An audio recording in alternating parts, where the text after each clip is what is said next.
Hi there, welcome to my little webinar on herbal healing for the root chakra. I'm going to touch base on 6 different plants and herbs that I think are the most accessible and most powerful in grounding and rooting that root chakra. To begin, I just want to invite you to close your eyes and bring attention to your root chakra itself. Send healing, send love, and just understand the importance of our intention, knowing that we are deserving of this healing, in our healing. Without further ado, let us begin. So, as you're visualizing, as you're tuning into that root chakra, just see what comes up for you. See if there is any pain or maybe colors or eye. This is completely, your healing is completely individual to you. Here we go, herbal healing, 6 herbs to cleanse the root chakra.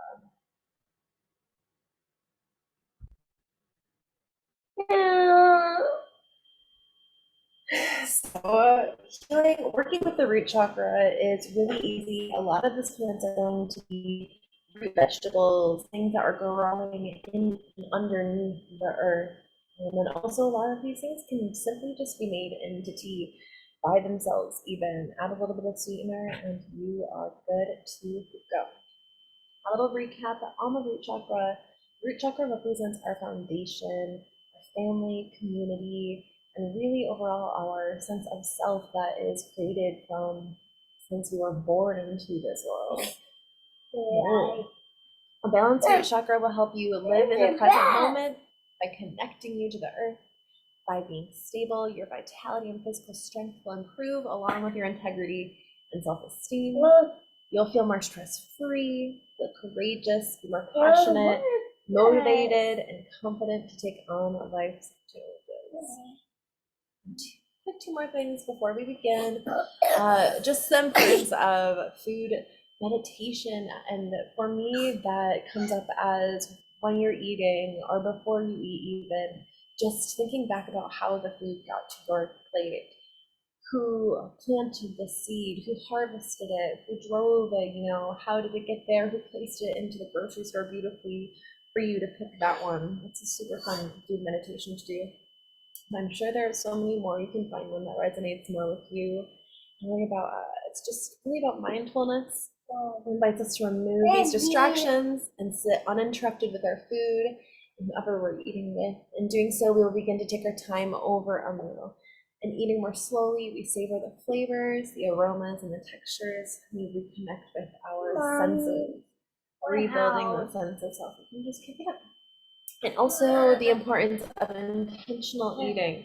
So being aware of where our food is coming from, making sure that there are good vibes in our food, from local farmers, a good source of clean water, local grown, small town farms, farmers markets, I think are the best place.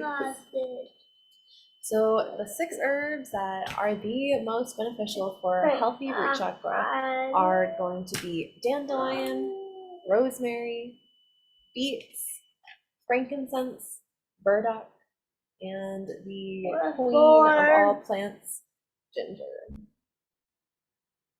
So with dandelion, you can really utilize any part of the plant itself, the flowers, the leaves, the roots, but in this webinar, I'm going to touch base mostly on the roots. You can roast them, you can put them in a tea raw, but the dandelion root really helps to connect more consciously to our bodies. It eases frustrations and help us to stay more focused on our path, which is initially, where we're going to be finding these dandelions while we're walking along. So that as another reflection in nature is how it can heal us from within, is how it's reflected outward.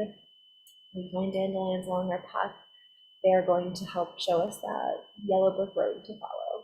This is a very detoxifying herb. It helps boost the immune system. It helps to cleanse the kidneys and the digestive tract and really just help some people even use dandelion root as a coffee substitute. So you can simmer it on the stove with some chicory or just make some tea. You can harvest the flowers fresh, the leaves fresh, the roots fresh, make a tea from the flowers or the leaves or the roots. Harvest the roots, roast them, make those into a tea, whatever you feel most drawn to do. The second one I'm going to bring up is rosemary. This is one of my all-time favorite plant allies, mainly because it teaches us resilience. Rosemary wants to grow in that full sun, under that hot beating sun. So this plant is really connecting us to that fire energy. It's said to be bound to sun and fire. Connects with that heart to the root, which I think is super important. Rosemary is also a very protective plant. You can also stick some in your pocket before an examination, meeting, or an important situation where you want to make sure you have mental clarity. Rosemary is associated with love, friendship, and remembrance.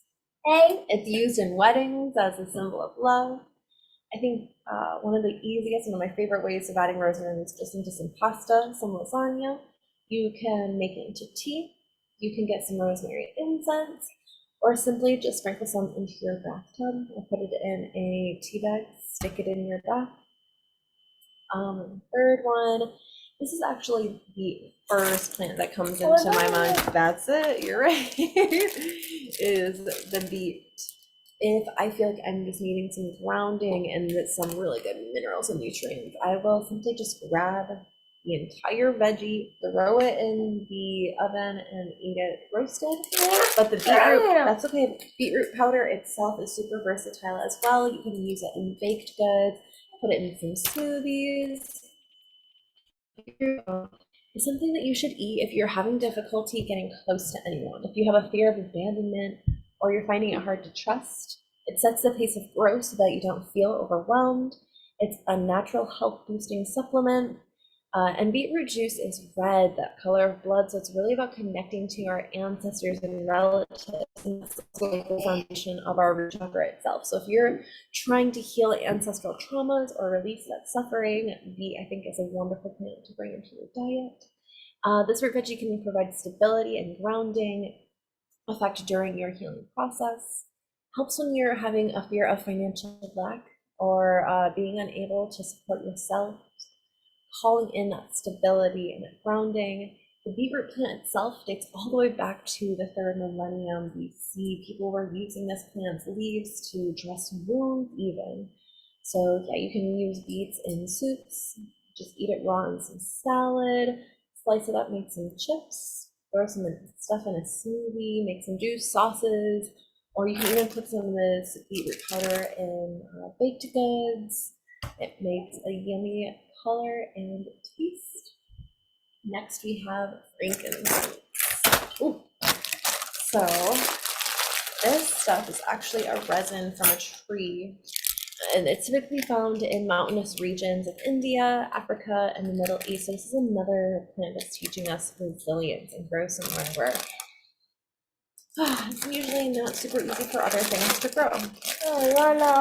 So this is a smell that you may recognize when you go into like a metaphysical shop. It's super warm and earthy. It's a very grounding and uplifting plant. You can find it in incense, essential oils, yoga practices. It's even better when used along with like I am mantras. So specifically, if you're lighting this incense, doing a root chakra flow, and just thinking, I am grounded, I'm grounded, that could be a very powerful intention when you're working with this plant. If you're having trouble finding it, you could also look, see if you can find it anywhere in soaps and lotions, perfumes. And the plant, this resin itself can be inhaled, absorbed through the skin, or even taken as a supplement. Next, we have burdock root. So burdock has been used for a long time in Chinese medicine, and it's mainly used in tea. So very similar to dandelion root. So you can, just drink it by itself or mix it in with some of your favorite other teas or herbs, or just add some sweetener to it when we're drinking it. It really helps to improve your immune system, lowers the blood pressure, heals the damaged liver. And you may know it for its burrs, like it sticks to your socks or like your cat's fur. It's that seed that has all the little hooks and the teeth on it. But the tea itself is very cooling and grounding. It has a sweet, starchy taste. It's very detoxifying, and you can eat this veggie raw or cook it in some stews, soups, or recipes. And last but certainly not least, ginger.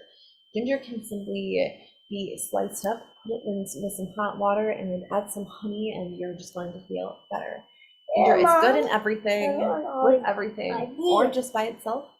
You can totally eat some candy. Ginger candies are amazing. They make ginger tea just already in bags. You can take some ginger supplements or find some essential oil.